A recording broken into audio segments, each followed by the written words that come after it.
له افغانستان او افغانانو سره د اروپایي ټولنې د سترې مرستې اعلان. نوموړې ټولنه له افغان ولس سره په کومه برخه کې مرسته او همکاري کوي؟ په افغانستان کې د کاني توکو د کوالټۍ پیژندلو لپاره د عصري لابراتوارونو بودیجه ومنل شوه. بشپړ جزئیات په ویډیو کې تر پایه وګورئ. پتمنو لیدونکو ستړي مه شئ.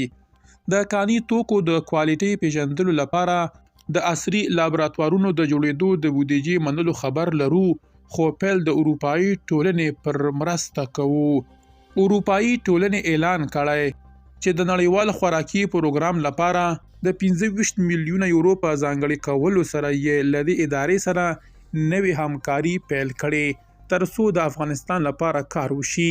دغه ادارې په خبرپاڼه کې ټینګار کړی چې د افغانستان د خلکو په ځانګړي ډول د ښځو، ماشومانو او زیانمنو ټولنو ملاتړ یې لا هم لومړیتوب دی.